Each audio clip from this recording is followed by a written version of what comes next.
pananampalataya, kung tayo ay nagsiselfon, lubos na training nito, yung tinatawag ko siya, yung mga pulang tubig.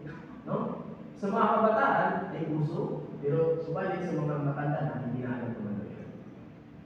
Mga kapatid, proud pa nila. Proud pa nila kung ilang lalaki ang kanilang magiging. Ilang babae ang kanilang magiging. Subalit, mga kapatid sa pananampalataya, tayo din ay nag-Christian dito. Hindi natin nakipagkait na tayo ay nag-engage sa tinatawag na zina.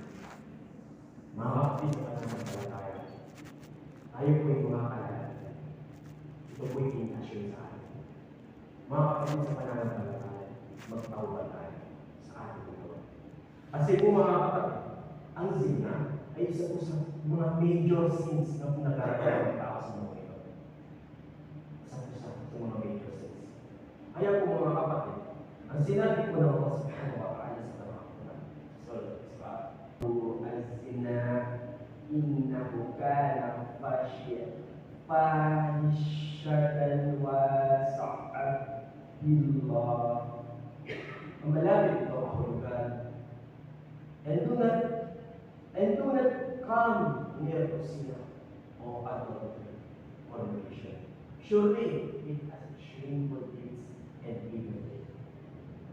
Kaya po, ito po sinabi ng Allah subhanahu wa ta'ala na ito po ay umiwas sa ganung kasalanan.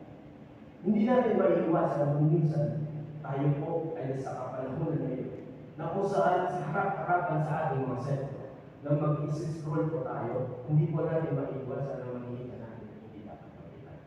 Kaya po mga kapatid, isi-share ko po yung istorya na kung saan sa unang kapanahonan. In that time, there was a people from the Bani Israel. His name is Barsisa. Barsisa is the greatest worshiper of Allah subhanahu wa ta'ala. He was very, very faithful and not answer religion. He always pray on time. He makes his life was to dedicate to Allah subhanahu wa ta'ala. He has a own temple. He has own temple. He was praying to the temple, and the people know him.